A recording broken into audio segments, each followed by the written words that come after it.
Suatu hari saya pergi ke salah seorang profesor. Aku rindu dengan Ustaz Abdul Somad, boleh bawakan dia ke rumah saya? Kawan saya telepon, saya pun datang. Datang di rumahnya, anak tuan di mana? Anak saya yang pertama ke sana, yang kedua ke sini, yang ketiga sini, cucu-cucu pergi. Dia tinggal berdua dengan istrinya menonton televisyen. Dalam hati saya, aku ingin di hari tuaku, aku ingin ramai dengan anak-anak. Mungkin budak-budak sudah menikah, anak-anak sudah tak ada, tapi anak-anak penuntut ilmu tetap belajar, membaca Quran, balik ke pangkal kaji masa saya dulu dengan almarhumah mak saya, mengajar alif bata balik. Kalau suara masih kuat mengajar, tapi di hari tua tetap ingin mengajar. Maka di FB dengan Instagram saya tulis Abdul Somad guru mengaji. Sampai mati tetap menjadi guru mengaji. Suatu ketika datanglah orang-orang politik ini. Ustadz ini sebenarnya nak jadi apa? Saya sampai mati guru mengaji. Jadi kamu tak usah takut tentang politik. Aku tak ingin jadi apa-apa. Sampai mati tetap guru mengaji. Jadi saya datang ke Kupu. Ini sebenarnya adalah doa saya yang 16 tahun lalu dikabulkan Allah baru sekarang. Kalaulah Kupu membuka file-file lama, ada itu satu orang minta menjadi pensyarah di Kupu. Itu tidak usah. Filenya masih saya simpan di laptop saya lagi. Tahun Februari 2007 saya balik dari Maghribi, singgah kemari. Selepas itu datang surat panggilan dari Kupu bulan 2008. Lepas itu saya sudah lulus di University Islam Sultan Syarif Qasim. Datanglah ibunda istri dari Ustaz Armawi Abdurrahman membawakan surat itu. Ustaz Abdul Somad diterima di Kupu. Saya tanya almarhumah mak saya, mak, macam mana nih? Aku tetap mengajar di Universiti Islam Sultan Syarif Qasim di Riau atau pergi ke Kupu? Kata mak saya, aku dah letih lama berpisah dengan kau. Jadi di sini ajalah. Nanti sampai mati di sini. Itulah. Jadi rupanya tidak semua doa kita itu dikabulkan Allah cepat. Ada juga doa dikabulkan selepas 16 tahun. Akhirnya hari ini kita bersua. Saya amat sangat senang sekali. Dan saya memang tak pernah minta kepada Puan Nur Khadijah, tolonglah buatkan jadual saya di Kupu. Nah, saya ingin menengok macam mana Allah mempertemukan takdir ke Kupu. Begitu rupanya Allah. Begitu juga nanti adik-adik bila menikah ditanya, macam mana hubungan kamu dulu? Aku tak pernah mencari kamu, kamu pun tak pernah mencari aku. Allah mempertemukan kita. Jazakumullah khairan, Fadilatul Syekh, al-Masyayikh al-Kiram. Pada kesempatan baik ini saya diberikan kesempatan. Kata orang Melayu, saya ini sekarang sedang menumpang tuah. Sekali bagi tazkirah kuliah umum, tapi insya Allah saya akan mendapatkan amal jariah daripada adik-adik saya ini semua insya Allah. Kurang lebih mohon maaf, saya kembalikan kepada moderator. Terima kasih. Wassalamualaikum warahmatullahi wabarakatuh. Waalaikumsalam warahmatullahi wabarakatuh. Terima kasih yang mulia Prof. Seterusnya sesi tanya jawab dibukakan dari mahasiswa atau mahasiswi yang hadir. Berikan, jangan lepaskan peluang pembahasan ini untuk bertanya atau berusaha insyaAllah. Silakan.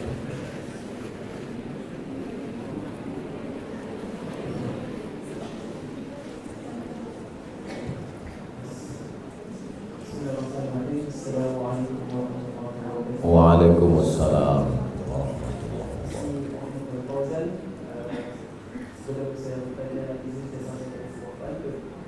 Sebelum meninggal, bangun subuh membuka matanya, membangunkan badan jadi selimut yang berat. Biasa nampak yang mulia Ustaz itu sekarang nampak baik. Semoga mendapat berkat.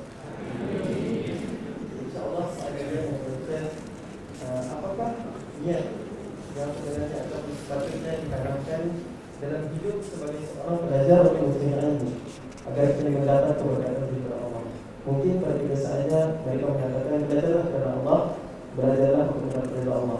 Tapi mungkin yang tidak Ustaz ada nasihat ataupun niat yang lebih khusus untuk seorang pelajar dalam mencari ilmu insyaAllah. Assalamualaikum. Waalaikumsalam warahmatullahi wabarakatuh. Saya umur 15 tahun, kelas 3 Sanawi, datang ke rumah Syekh Jalaluddin Abdul Muttalib, Imam Masjid Raya Medan, Sumatera Utara. Lepas sembahyang subuh saya datang, Assalamualaikum Tuan Syekh. Waalaikumsalam. Saya nak pergi sekolah ke Arab. Saya tak tahu Mesir, tak tahu Sudan, tak tahu Maghribi. Nak yang penting ke Arab. Kata dia, awak sekarang kelas berapa? Saya kelas 3. Kata dia, tunggulah 3 tahun lagi baru pergi. Jadi memang dari kecil saya ingin bersekolah ke Arab. Siapa yang menanamkan itu? Ibu. Ibu saya selalu mengatakan, kau nanti pergi, kau nanti belajar, kau macam.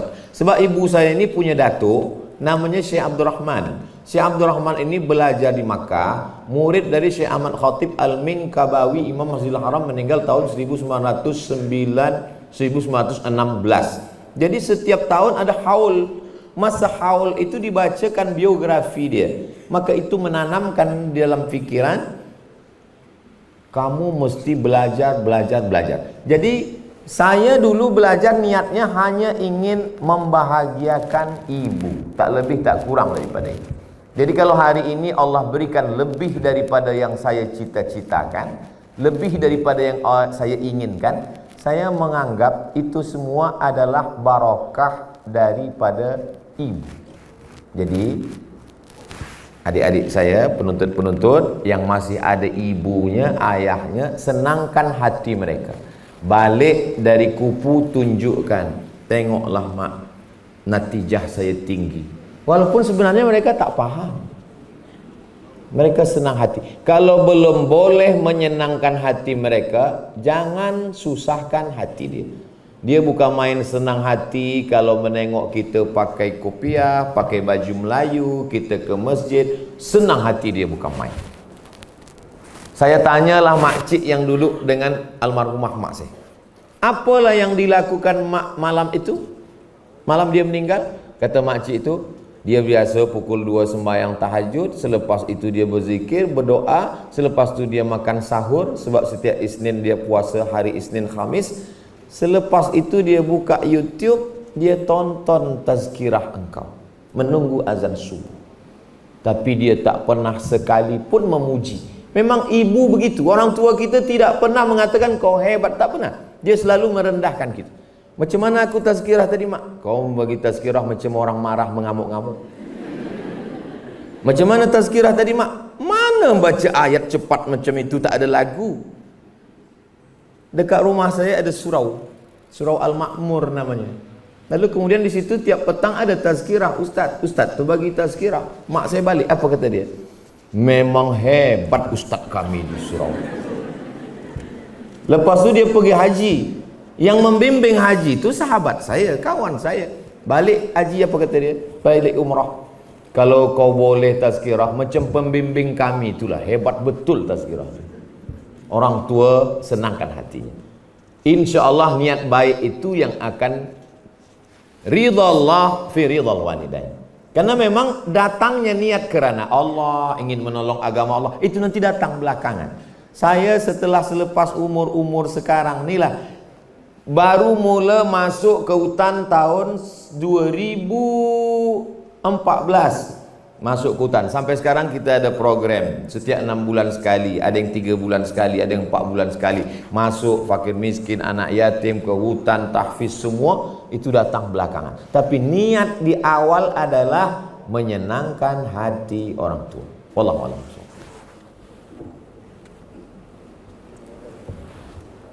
Ada lagi soalan?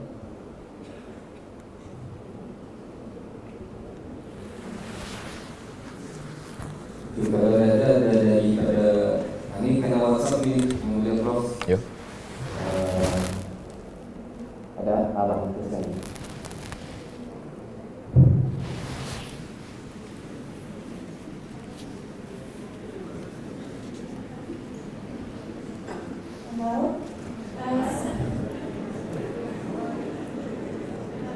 Assalamualaikum warahmatullahi wabarakatuh. Waalaikumsalam. Pertama sekali, ahlan wa sahlan kepada Rizki dan juga Abdullah Salam. Saya Rabiul Aliyah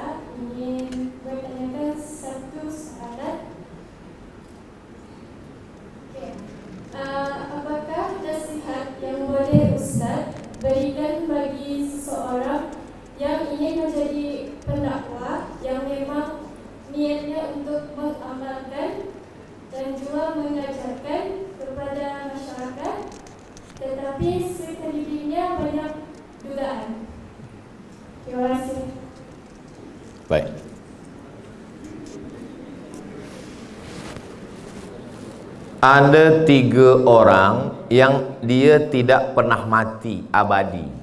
Yang pertama, raja-raja yang soleh tak meninggal. Salahuddin Al-Ayyubi, Muhammad Al-Fatih. Yang kedua adalah orang-orang kaya yang membina masjid. Yang ketiga adalah orang yang berdakwah dengan tazkirah. Saya ukurkan diri saya. Saya bukan raja, saya tidak kaya. Maka satu kesempatan kalau ingin abadi, tinggal dakwah. Maka inilah yang saya pegang. Jadi kita pun semua begitu. Tapi tidak semua orang punya kemampuan public speaking untuk bicara. Itu boleh dilatih.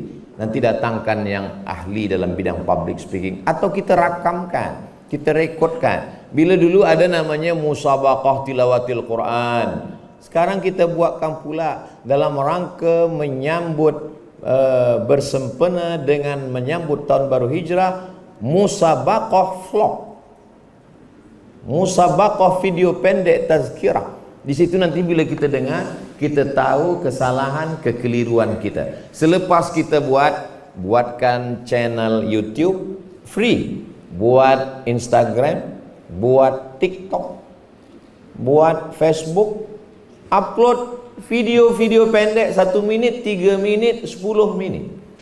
Buat video pendek. Assalamualaikum warahmatullahi wabarakatuh. Dunia ini hanya tempat singgah sementara hari panas. Setepas matahari redup, kita pun akan berlalu. Jangan kemana-mana, terus tonton channel ini. Berdakwah itu pasti, viral itu takdir. Nah, jadi buat aja video banyak-banyak, buat aja banyak-banyak. Saya di mana-mana dulu bagi tazkirah, bila ada orang tanya, saya tulis. Bila saya boleh jawab, saya jawab. Bila tak boleh jawab, pekan depan saya akan jawab. Bila dapat jawabannya, saya tulis di blog. Maka sampai saat ini blog itu masih boleh dibuka. www.somatmorocco.blogspot.com. Jadi bila ada orang bertanya, Ustaz Abdul Somad, macam mana tentang masalah kredit, riba tak riba? Somat Morocco kredit. Macam mana tentang istihadah? Somat Morocco istihadah. Video pendek gitu juga. Bila saya tak ada waktu nak jawab, orang tanya, Ustaz Abdul Somad, macam mana tentang masalah khawarij? Somat UAS khawarij. UAS sesat. UAS, takkan UAS sesat maksudnya membahas tentang aliran sesat. Dia tinggal tuliskan keyword saja. Jadi perbanyaklah tulisan, buat banyak-banyak. Komunikasi kita 2. Yang pertama tulisan, yang kedua khitabah. Dari mana orang mengenal Imam Nawawi? Istrinya tak ada, anaknya tak ada. Orang kenal Imam Nawawi dari Arba'in. Dari mana lagi? Dari Riyadhus Shalihin. Dari mana lagi? Dia syarah Sahih Muslim, Al-Minhaj, syarah Sahih Muslim Ibn Al-Hajjaj. Dari mana lagi? Rawdatul Talibin wa Umdatul Muftin. Dari mana lagi? Dari Majmu' Syarah Muhazzab. Dari mana orang kenal Imam Syafi'i? Orang tak tahu di mana rumah Imam Syafi'i, istri Imam Syafi'i, anak Imam Syafi'i. Tapi orang tahu dari kitab Al-Um, dari Ar-Risalah, dari murid-muridnya Al-Buwaiti, dari Rabi' Al-Muradi, dari Imam Al-Muzani. Datanglah setelah itu Imam Nawawi, Imam Ar-Ramli, Imam As-Suyuti, Imam Ibn Hajar Al-Asqalani. Jadi kita perbanyak saja ini. Kalau kita memanah, kita tetapkan target di hadapan. Yang nampak di tepi-tepi mata ni kita dah tak peduli lagi.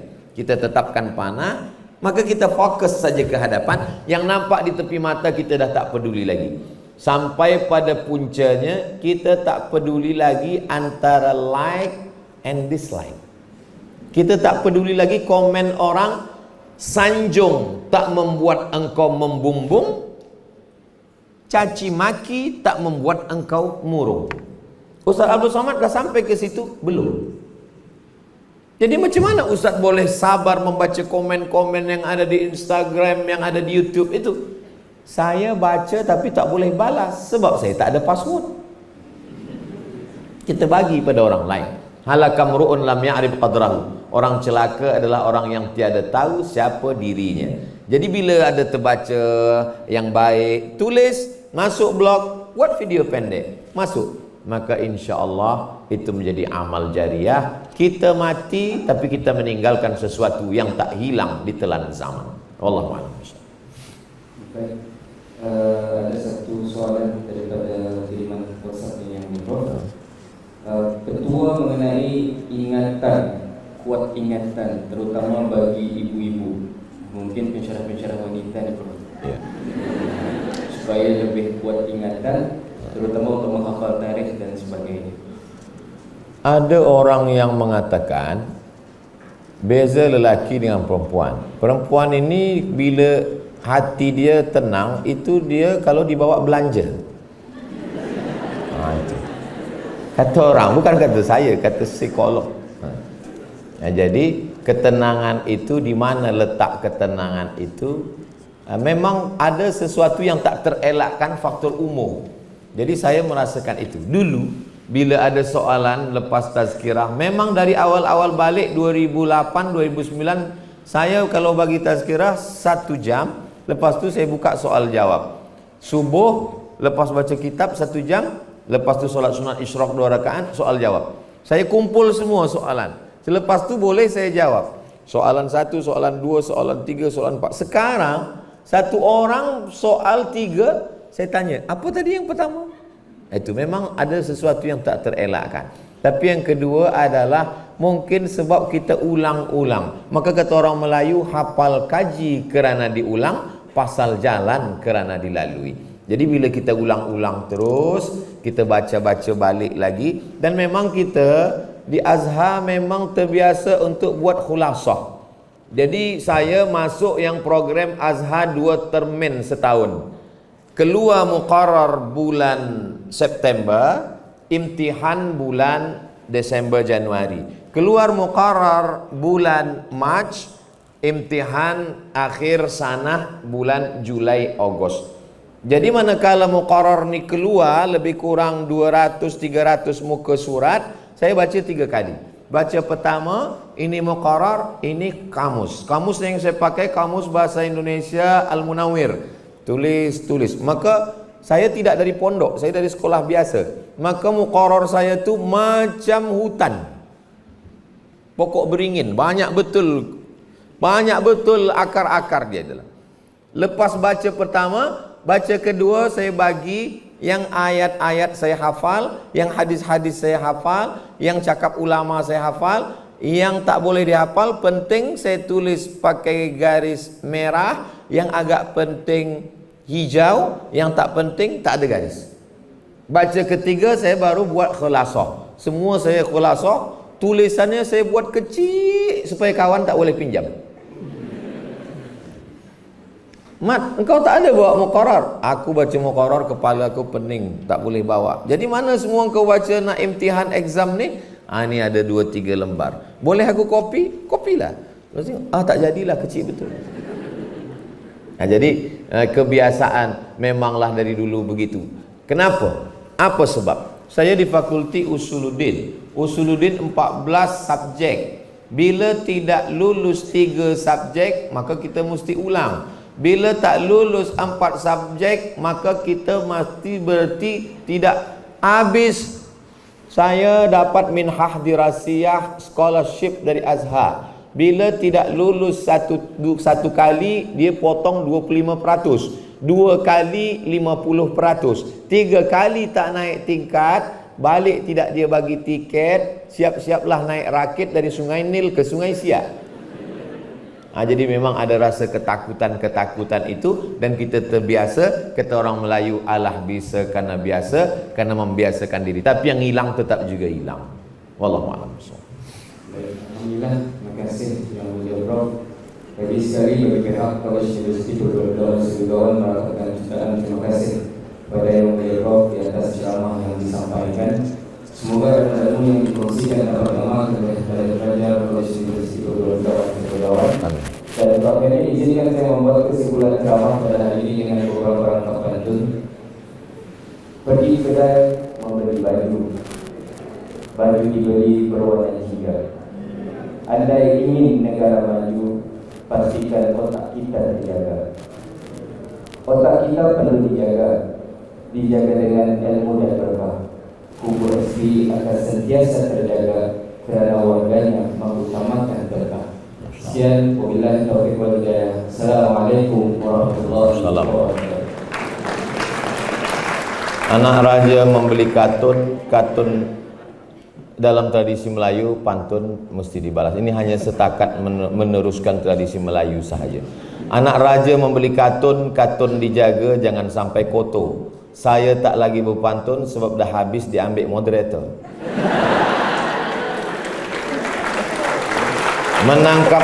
Menangkap puyuh di Bukit Selasih. Thank you dan terima kasih. Assalamualaikum warahmatullahi wabarakatuh.